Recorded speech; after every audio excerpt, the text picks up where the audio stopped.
आज मुझे यह बताते हुए अत्यंत प्रसन्नता हो रही है कि मैं विक्ट्री विद ऐश के बारे में कुछ खबर साझा कर सकता हूं, जो हमारी उपलब्धियों और प्रगति को उजागर करता है। और ये संख्या उस माइलस्टोन की है जिसे हमने अभी-अभी विक्ट्री विद ऐश में पार किया है। 5,000 व्यक्तिगत लोग, यानी आधा मिलियन, बहुत चिंताजनक संख्या है। इसे पूरी तरह हल्के में बिल्कुल भी नहीं लिया जा सकता। बिल्कुल भी नहीं, है ना?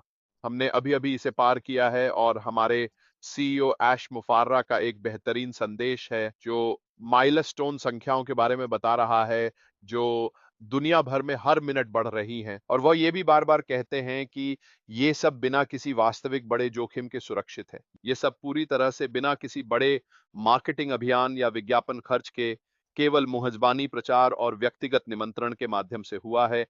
ये अभी भी प्लेटफ़ॉर्म ऑप्टिमाइज़ेशन मोड में है। इसका क्या मतलब है? इसका मतलब है कि चीज़ों को अभी भी सँवारा जा रहा है। चीज़ें अभी भी जैसे-जैसे हम आगे बढ़ रहे हैं, उसमें जोड़ा जा रहा है। ज़ाहिर तौर पर यह केवल आमंत्रण आधारित यह प्लेटफ़ॉर्म गुणवत्ता को मात्रा पर प्राथमिकता देता, जैविक वैश्विक माँग सीमाओं से परे तेज़ फैल रही है। वे उनकी अपेक्षाओं पर खरे उतर रहे हैं, अच्छे हालातों में वाक़ई दमक रहे हैं। विक्ट्री विद ऐश और उन आंकड़ों की बात करें तो वास्तव में वे झूठ नहीं बोलते, है ना? तो संख्याएँ नहीं झूठ बोलती कहावत वास्तव में किस स्रोत या प्राचीन संदर्भ से आई है? और क्या ये केवल एक मुहावरा ही है, जिसका मतलब है कि संख्यात्मक डेटा और आंकड़े वस्तुनिष्ठ तथ्य होते हैं, जिनका उपयोग धारणा चुनौती देने या तर्क प्रमाणित करने में काम आता है? और आज की दुनिया में लोग जो कुछ भी कहते हैं, उसके समर्थन के लिए हमेशा अच्छा होता है कि उनकी बातें तर्कसंगत तथ्यों से प्रमाणित हों। वे आंकड़े और संख्याएँ मौजूद हों, जो आपकी बात का समर्थन करें। अगर आप कई ऑनलाइन व्यवसायों को देखें और ख़ास तौर पर उन उभरते स्टार्टअप्स और उनके निरंतर बढ़ते ग्राहकों की संख्या के सापेक्ष, ये आंकड़े पूरी तरह फीके पड़कर महत्वहीन हो जाते हैं। इसकी तुलना में हम जो वास्तव में हैं और हम जहाँ अभी सिर्फ खड़े हैं, वह पूरी तरह फीका पड़ जाता है। आधा मिलियन लोग 1 महीने से भी कम समय में साइन इन करना। टू विक्ट्री लगभग 1 महीने में, वाक़ई 1 महीने से थोड़ा-सा अधिक। विक्ट्री विद ऐश से जुड़ना मेरे लिए एक अद्वितीय और महत्वपूर्ण उपलब्धि है और इससे जो सबसे बड़ी सीख मुझे मिली, वह मेरा आत्मविश्वास बढ़ाना है।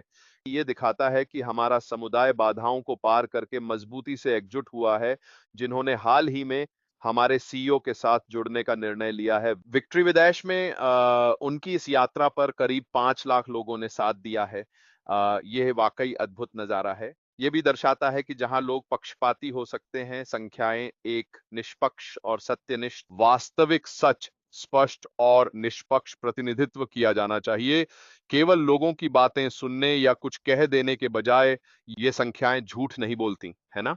दरअसल यह कहावत एक प्रतिष्ठित किताब का शीर्षक भी है, बस यही वाक्य मन में नई जिज्ञासा जगाता है। आधुनिक दुनिया के मुद्दों और आंकड़ों का अन्वेषण करने के बारे में है। तो वास्तव में यह क्या है? यह वस्तुनिष्ठ सत्य है। मुख्य विचार ये है कि संख्याएँ एक विश्वसनीय सूचना स्रोत हैं क्योंकि ये भावनाओं या राय से प्रभावित नहीं होतीं। उदाहरण के लिए, तलाक की दरों के आंकड़े नहीं बदलते, चाहे किसी की भावनाएँ इसके बारे में कैसी भी हों। एक बार फिर हमारे साथ 5 लाख लोग हैं, यह एक आंकड़ा है। आप इस तथ्य को नज़रअंदाज नहीं कर सकते कि वास्तव में 5 लाख लोग हैं, जो ऐश के साथ विजय में शामिल हो चुके हैं। चाहे लोग सोचें कि हम साधारण हैं, फिर भी हमारी सच्ची जीत प्रेरणा देती है। हमें अभी बिल्कुल भी पता नहीं है कि हम क्या कर रहे हैं या क्यों कर रहे हैं, हम पागल हैं और बाकी सब कुछ। तथ्य से इसका कोई असर नहीं कि 5 लाख लोग विक्ट्री विद ऐश से जुड़ चुके हैं। यह मान्यताओं और आंकड़ों को चुनौती देना भी है। वे ऐसा क्यों करते हैं? यह अक्सर चौंकाने वाले या तर्क विरोधी होते हैं, जिससे श्रोता या पाठक भ्रमित हो जाते और सोचने पर मजबूर हो जाते। तथ्यों को पेश करने में इस्तेमाल होता है।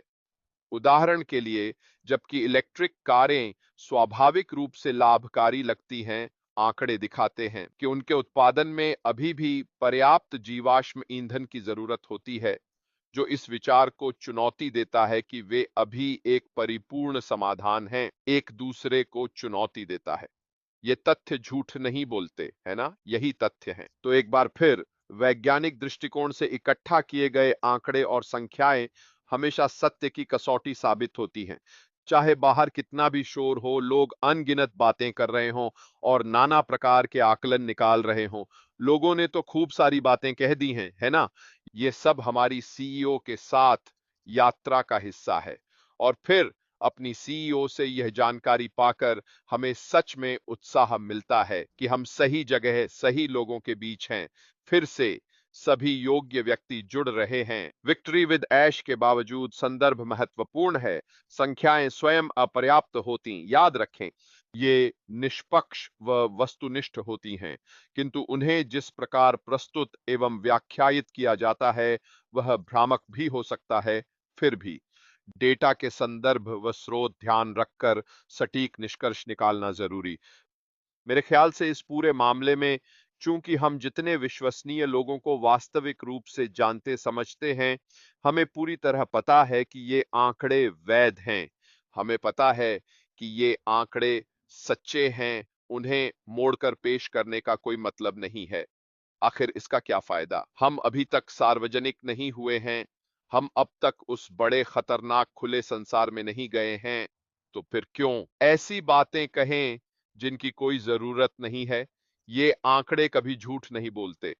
मुझे लगता है कि मील के पत्थर की अहमियत वाकई समझना जरूरी है दोस्तों, क्योंकि ये एक मील का पत्थर है कि अलबत्ता 5 लाख लोग पहले ही वहां मौजूद हैं या प्रवेश द्वार के समीप बेचैन लंबा इंतजार कर रहे हैं। यह जब विक्ट्री विद ऐश के लर्निंग एरिया में छात्रों के साथ व्यावहारिक सत्र होगा, तो यह वास्तव में अद्भुत होगा। हम सभी अपनी अपनी व्यक्तिगत यात्राओं में अग्रसर हैं। विक्ट्री विद ऐश एक शानदार दृश्य होने वाली है, यह तो निश्चित है। तो मैंने सोचा कि मैं इसे आज आप लोगों के सामने रखूं कि भले ही हम विक्ट्री विद ऐश से जुड़ी अधिकांश जानकारी साझा नहीं कर सकते, क्योंकि यह स्वामित्व संबंधी जानकारी के चलते और आचार संहिता की वजह से है। कम से कम इस मामले में जो संख्याएं हमें दी गई हैं, जो कि निर्णय लेने में सहायक हैं।